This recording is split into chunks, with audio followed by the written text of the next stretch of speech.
This evening, first, cash grant to continue. Vice President Bharrat Jagdeo pledges more financial relief if the PPP is re-elected. How the promise could shape the next election campaign. Plus, a devastating blaze leaves Critchlow Labour College in ruins. Over 200 students and staff are affected as fire guts the historic institution. What's next for the school's future? Also, no more tolls. President Irfaan Ali announced that major bridges across Guyana will soon be free to cross. How this move could ease the burden on thousands of commuters. Meanwhile, a deadly crash claimed the life of a young motorcyclist in Georgetown. Investigators point to speeding and alcohol as key factors. Finally, chaos in Lima. Protests erupt as Peru declares a state of emergency following a spike in violent crimes and the shocking murder of a folk singer.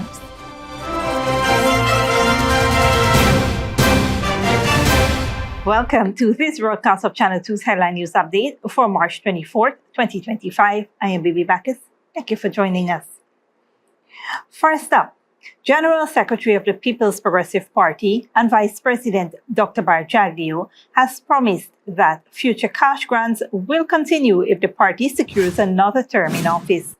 Speaking at the commemoration of the 28th death anniversary of former President Dr. Chedi Jagan at Babu Jan Canteen, Dr. Jagdeo assured citizens that financial assistance would remain a priority. The President of Guyana told us many things. He laid out some of the plans for the future, but he did not answer the most pressing question on the minds of the people. Will there be cash grant after he wins the next elections? And the answer is yes. Last year, President Dr. Mohamed Irfaan Ali announced a one-off $100,000 cash grant for citizens aged 18 and older, with over 500,000 checks distributed and an additional 100,000 pending. Now the initiative is being positioned as an ongoing program. Dr. Jagdeo also revealed plans to introduce financial instruments allowing citizens to invest their grants with guaranteed returns. He noted that the government will support this, ensuring people, especially young individuals, have opportunities to build wealth. The promise of continued cash grant is expected to be a key feature of the People's Progressive Party's campaign ahead of the next election. In other news, a massive fire on Saturday morning devastated the main buildings of the Critchlow Labour College, leaving over 200 students and staff affected. The blaze erupted around 7 a.m., gutting approximately 80% of the institution's main auditorium and administrative building. Firefighters were able to contain the blaze and prevent complete destruction. The head of the college, Irfaan English, confirmed that a woman noticed the fire and quickly alerted the Guyana Fire Service. English lauded the fire service, whose prompt response helped limit the damage. The destroyed section housed a university facility with numerous computers and educational equipment, though the full extent of the loss is still being assessed. Minister of Home Affairs Fisherman, who arrived at the scene shortly after the fire broke out, noted that high winds contributed to the rapid spread of the flames. The fire spread very rapidly. Wind was light.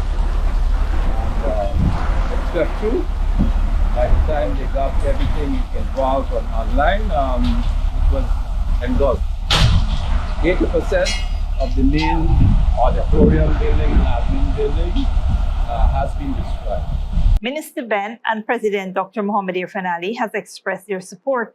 Minister Ben said President Ali has promised to engage with the college's administration to discuss government assistance for rebuilding efforts. His Excellency the President have spoken with Mr. Lewis and also with Mr. Irfaan English, the head of the Critchlow Labour College, and there is going to be a meeting to see what support will be required. General Secretary of the Guyana Trade Union Congress, Lincoln Lewis, also confirmed plans for a meeting with the President to chart a way forward, ensuring the institution continues to develop in line with the national progress. Established in 1967, the Critchlow Labour College provides training and education for all at the tertiary level at an affordable price and in an environment conducive to learning. Moving on, a tragic accident on Sheriff and Danawana Street early Sunday morning has claimed the life of a 27-year-old motorcyclist Akilo Johnson of South Randveld. The fatal crash occurred around 3 a.m. when Johnson, reportedly speeding alongside another motorcycle, collided head-on with a car driven by 34-year-old Viola Metalholzer of Lazytown. Investigations indicate that the car was making a turn when the motorcycle entered its path. Johnson, who was not wearing a helmet, was thrown onto the roadway and suffered severe injuries. He was rushed to the Georgetown Public Hospital, where he was pronounced dead on arrival. A breathalyzer test conducted on the driver of the car registered blood alcohol level as high. She is currently in police custody assisting with the investigation. The authorities are urging road users to exercise caution, particularly at night when visibility is low. Motorcyclists are reminded that wearing helmets can significantly reduce the risk of fatal injuries. Speeding and reckless driving remains the leading causes of road fatalities, and law enforcement continues to emphasize the importance of responsible driving. The investigation into the accident is ongoing. Stick around when we return. 3 major bridges in Guyana to become toll-free from August 1st, and families seeking justice for fishermen murdered in brutal attack on the east coast of Demerara.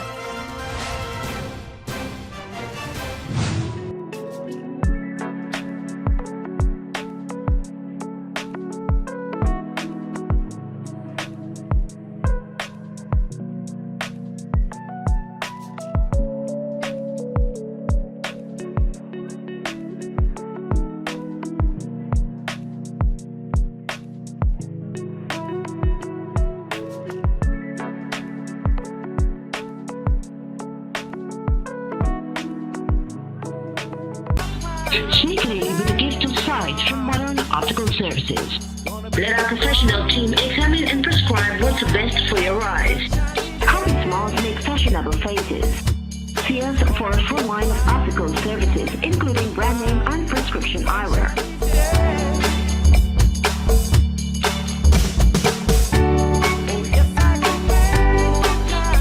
Modern Optical Services, 316 Middle Street, Georgetown. Telephone 226-1082. Good girl forget things. What's the problem, Granny? I want money for borrow for do a surgery. I was dancing and I fall and fracture my hip. If you need some quick money, you should check Lender's Jewelry and Pawn Shop. Lender's Jewelry and Pawn Shop, Lot 238 South Road Border, Georgetown. Get jewelry made to order in just 72 hours. We also accept vehicles. Lender's, best rates, longest payback period. Boys, I get through. Plus, I could dance again. Lender's Jewelry and Pawn Shop. Furnishing your home or office has never been easier. Here at Kissoon's, our inventory of locally made and imported furniture, offered at amazing prices, will leave you wanting more. From vinyl, floor rugs and carpets, bedroom, dining and living room sets, mattresses, pillows, office desk, chairs and filing cabinets, outdoor benches and tables. We have a piece of furniture for every room imaginable in your home or office. Check out our flagship store at Industrial Site Rheinveld or one of our branches in New Amsterdam, Port Morant, Riverton and Camp Street. Kissoon's Furniture, furnishing homes for over 50 years.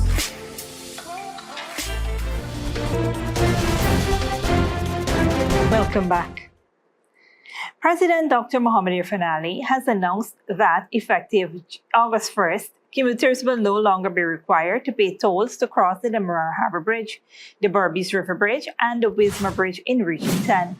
The announcement was made on Sunday during his address to a large gathering at the commemoration of the 28th death anniversary of former President Dr. Cheddi Chagan at Babu John, Port Morant, Quarantine. President Ali stated that this move aims to ease travel and reduce financial burdens on thousands of daily commuters. We did not even commit this to you in the elections. But last year, we said that we are going to make the crossing at the Wismar, Demerara, and Berbice Bridge free of cost. We're going to remove the toll.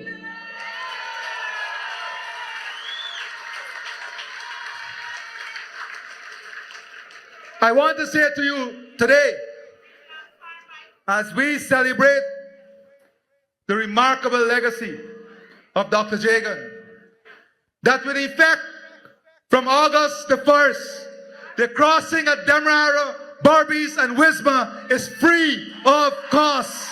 Currently, bridge tolls range from $40 for motorcycles to $700 for motor lorries, with cars and minibuses paying $200 at the Demerara Harbour Bridge.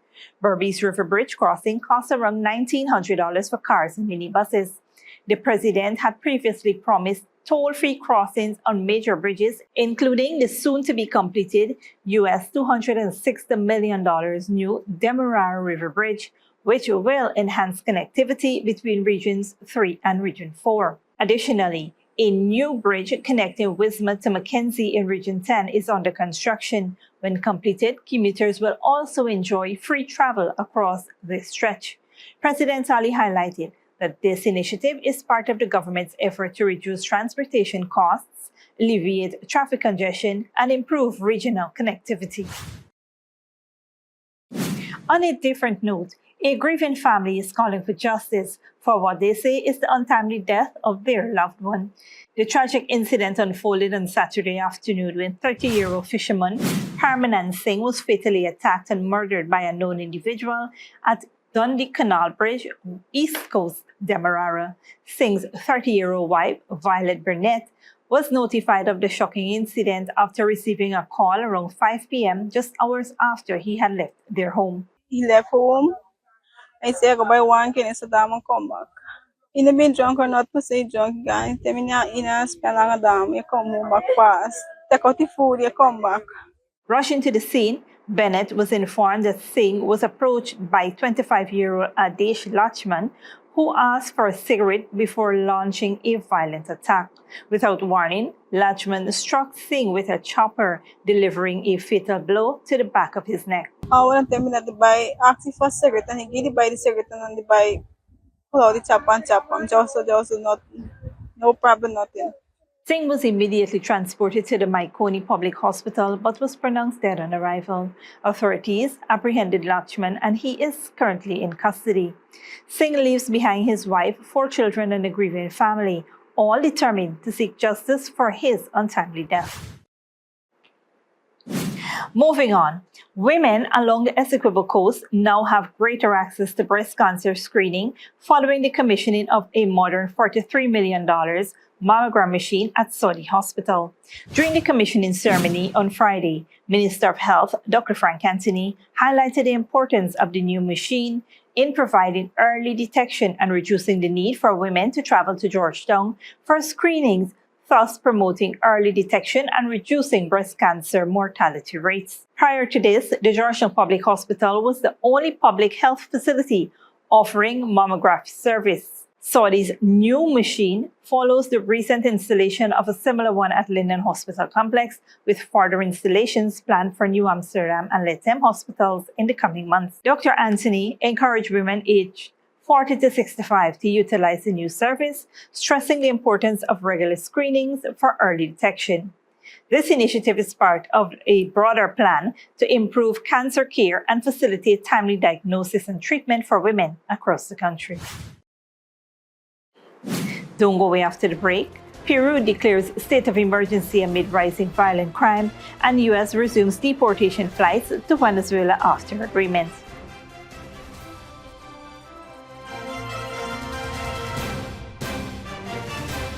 Furnishing your home or office has never been easier. Here at Kissoon's, our inventory of locally made and imported furniture, offered at amazing prices, will leave you wanting more. From vinyl, floor rugs and carpets, bedroom, dining and living room sets, mattresses, pillows, office desk, chairs and filing cabinets, outdoor benches and tables. We have a piece of furniture for every room imaginable in your home or office. Check out our flagship store at Industrial Site Rijnveld or one of our branches in New Amsterdam, Port Morant, Riverton and Camp Street. Kissoon's Furniture, furnishing homes for over 50 years. Sneakily with a gift of sight from Modern Optical Services. Let our professional team examine and prescribe what's best for your eyes. Common smiles make fashionable faces. See us for a full line of optical services, including brand name and prescription eyewear.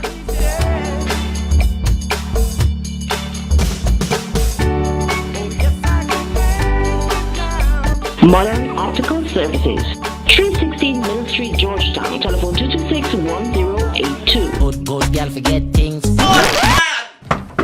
What's the problem, Granny? I want money for borrow for do a surgery. I was dancing and I fall and fracture my hip. If you need some quick money, you should check Lender's Jewelry and Pawn Shop. Lender's Jewelry and Pawn Shop, lot 238 South Road Border, Georgetown. Get jewelry made to order in just 72 hours. We also accept vehicles. Lenders, best rates, longest payback period. Boys, I get through. Plus, I could dance again. Lender's Jewelry and Pawn Shop.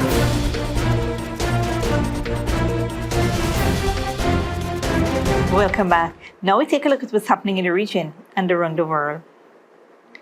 A flight carrying 199 Venezuelans deported from the U.S. landed near Caracas after both countries agreed to resume repatriation flights. The deal follows a pause caused by President Trump's administration revoking Venezuela's oil export license. Venezuelan President Nicolas Maduro called the flight a rescue of migrants from U.S. prisons, while the U.S. labeled them undocumented migrants. The move is part of Trump's broader immigration crackdown amid rising diplomatic tensions. Meanwhile, thousands of Peruvians have taken to the streets of Lima, voicing frustration over escalating violent crime. The recent murder of a beloved folk singer has intensified public outrage, pushing the government to impose a state of emergency in the capital. Al Jazeera's Mariana Sanchez reports. Thousands of outraged Peruvians marched in the center of the capital, demanding security amid a surge of violent crime. The murder of one of the country's most popular singers sparked this week's anger. Paul Flores died when the bus his band was traveling in came under attack. Every day we wake up to more deaths. Our Peru is crumbling. What future awaits for our children and grandchildren? The violence has escalated for months. Criminals attack nightclubs, transport companies, small businesses, or anyone resisting extortion attempts. Not even children are spared. The National Association of Private Schools says 450 schools have received extortion threats, and many have simply closed, moving their classes online. Sofia is terrified her daughter may be at risk for speaking to us. My daughter comes to the school. I'm enraged, worried, afraid. Just imagine an attack in a school with a bomb. What could happen with the kids and my girl? We're truly desperate. President Dina Boluarte has deployed 16,000 police and soldiers since Monday. I have ordered an increased police and military presence on the streets in critical locations and an intensification of actions and interventions in the most dangerous areas. But Peruvians don't trust the government's measures. On Friday, the Interior Minister was sacked, but little has changed since a series of states of emergencies were declared last year to combat crime. The main problem of insecurity is extortion. The state of emergency does not make sense because extortion happens through the phone, social media, WhatsApp. The threat only materializes when the people don't comply to pay. So then the motorcycle and the explosives appear by surprise. Clearly, the state of emergency is useless. Nearly 500 extortion victims have been murdered this year. Peruvians say they live in fear because police are never there when they're needed most. Mariana Sanchez, Al Jazeera, Lima. Canada's new Prime Minister has called a snap general elections for April 28. Polls were initially set for October, but Mark Carney's Liberal Party has seen its fortunes recover in the polls after U.S. President Donald Trump imposed tariffs and threatened to annex the country. Al Jazeera's Winston Lizard reports. Canada is gearing up for its next parliamentary election. And the biggest issue on the nation's agenda is how to handle threats from a country it had once called its closest ally, the United States. Our response must be to build a strong economy and a more secure Canada. President Trump claims that Canada isn't a real country. He wants to break us so America can own us. We will not let that happen. We're over the shock of the betrayal, but we should never forget the lessons. We have to look out for ourselves. U.S. President Donald Trump has not relented in his calls for Canada to become the 51st U.S. state. It's an idea that has given a boost to the fortunes of the ruling Liberal Party, which has just seen the departure of Prime Minister Justin Trudeau after a decade in office. The only plan he has is a... But the Conservatives are making their case, too. He's been very blunt that he wants a weak Canada that he can target. And Liberals, after the lost Liberal decade, have made our economy and our country weaker and more divided, just like Trump wanted. Electing Liberals to a fourth term will weaken our country still. Both parties are competing for a mandate to manage a radically new relationship with the U.S. People are very worried. If I could comment on the mood of the country from my vantage point, people are nervous. Trump has made Canada look weak and vulnerable. And the Conservatives will take advantage of that. Both the Liberals and the Conservatives will say that they are better positioned to negotiate with the Americans. Economists warn that Trump's plans to impose high tariffs on Canada could cause havoc on both sides of the border, especially for the automotive industry. Trump says he will announce those trade restrictions on April 2nd.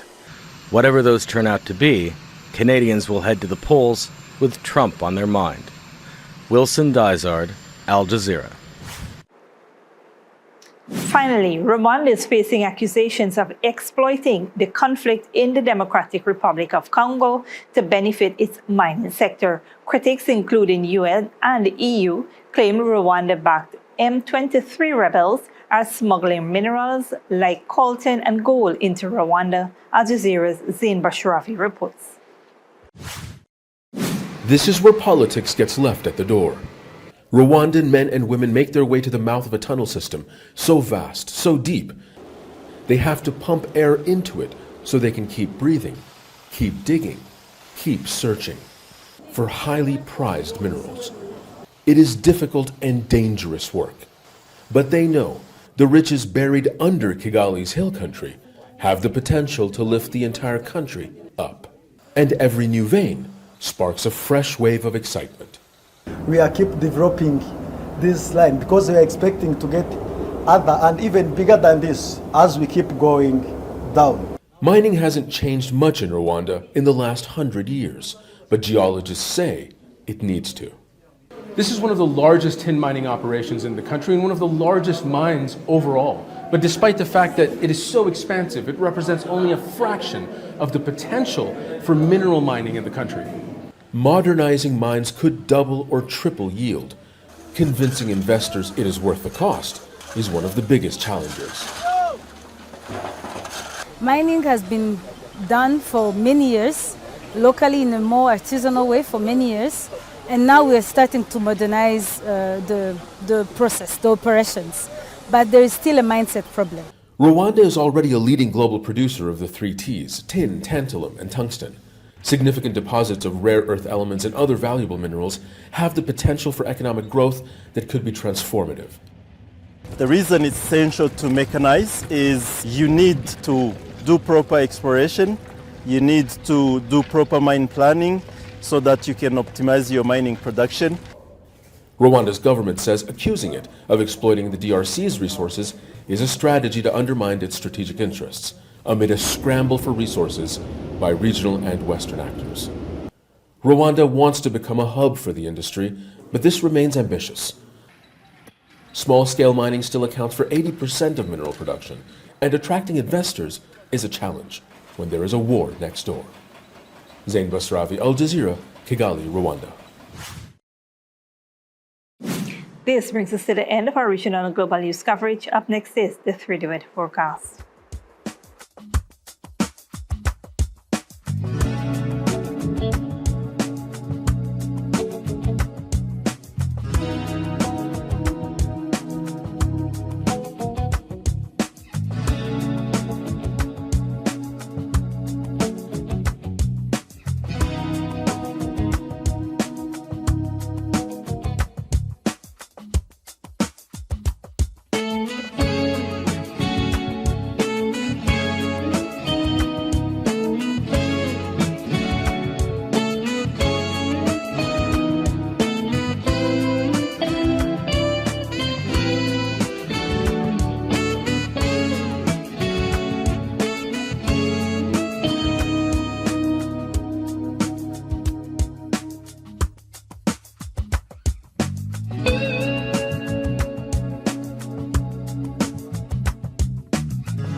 And that's FTV2 Headline News for this Monday evening.